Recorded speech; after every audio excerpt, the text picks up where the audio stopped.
আমাদেরকে তার কাটা বেড়া জাল দিয়ে রাখছে, পারি নাই, সেই দেশ ত্যাগ করছে। বহুদলীয় গণতন্ত্রের প্রবক্তা বলা হয়। আমরা আজকের জিয়া রহমানের মৃত্যুবার্ষিকী এই 17 বছর ধরে তো আসতে পারি নাই, অনেক তার কাটার বেড়া জাল পার হয়ে অনেক কী করে আজকে খুব আনন্দ লাগতেছে। শহীদ জিয়ার মাজারে আসতে পারছি, তাকে শ্রদ্ধা জানাতে পারছি। আর কি আল্লাহ শহীদ জিয়া রহমানকে জান্নাতবাসী করুক, তারেক জিয়া বীরের বেশে দেশে ফিরে আসে আমাদের দেশটাকে স্বাধীনভাবে করুক, এটাই আমাদের দোয়া। শেখ হাসিনা তো স্বৈরাচার ছিল, এটা আপনারা সবাই জানেন। যে অত্যাচার করছে, একটা মাজার নিয়ে একটা কবরস্থান নিয়ে সে সবসময় করছে, আমাদেরকে তার কাটা বেড়া জাল দিয়ে রাখছে, আসতে দেয় নেই। এই জিয়া রহমানের মাজারটাকে সে উচ্ছেদ করার জন্য এত চেষ্টা করছে, সব কিছু আল্লাহর ইচ্ছা। এখন আল্লাহর ইচ্ছা সেই দেশ ত্যাগ করছে।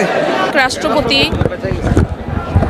বহু গণতন্ত্রের প্রবক্তা, বীর মুক্তিযোদ্ধা, শহীদ প্রেসিডেন্ট জিয়াউর রহমানের 89তম জন্মবার্ষিকী উপলক্ষে আমরা আজকে তার মাজারে উপস্থিত হয়েছি।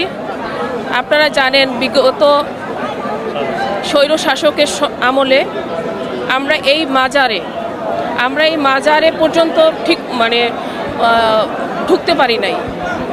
এমন দিন গেছে, আমরা ভোর 7টার সময় এখানে আসছি, তাও মেইন গেট বন্ধ ছিল। বিভিন্ন প্রশাসন, গোয়েন্দা সংস্থা, হ্যাঁ, আমরা নারী কর্মী হিসেবেও আমরা এখানে দাঁড়াতে পারি নাই।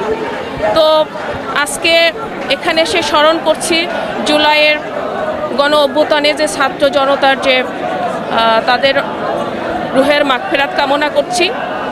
এবং ছাত্র জনতার এই গণ অভ্যুত্থানের ফলে যে আমরা একটি স্বাধীন দেশ পেয়েছি, এটাকে অক্ষুণ্ণ রাখতে হলে আমাদের সকলকে একযোগে কাজ করতে হবে।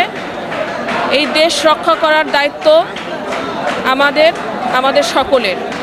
আমাদের শহীদ প্রেসিডেন্ট জিয়াউর রহমান যে বহুদলীয় গণতন্ত্র, তিনি কিন্তু বহু দলের গণতন্ত্রের পক্ষে তিনি একমাত্র লড়েছেন। তার কারণে কিন্তু বহু দল করে আজকে গণতান্ত্রিক উপায়ে আজকে একটি রাষ্ট্র পরিচালনার কথা তিনি সর্বপ্রথম ভেবেছেন। এবং জিয়াউর রহমান কিন্তু এই জন্যই তাকে বহুদলীয় গণতন্ত্রের প্রবক্তা বলা হয়। এবং তিনি জেড ফোর্সের অধিনায়ক ছিলেন, আপনারা জানেন। এবং তার যে 19 দফা যে কর্মসূচি ছিল, সেই 19 দফা কিন্তু বাস্তবায়নের জন্যই কিন্তু একটি গণতন্ত্র প্রতিষ্ঠার জন্য যা যা করণীয়, সেটা কিন্তু সেই 19 দফার মধ্যেই আছে। তো সেই লক্ষ্যে আমরা কাজ করব। আমরা বাংলাদেশ জাতীয়তাবাদী দল গণতন্ত্রের পক্ষে কথা বলে, গণতন্ত্র মানুষের গণতন্ত্র সাইড থেকে কথা বলে ডিসকাউন্ট।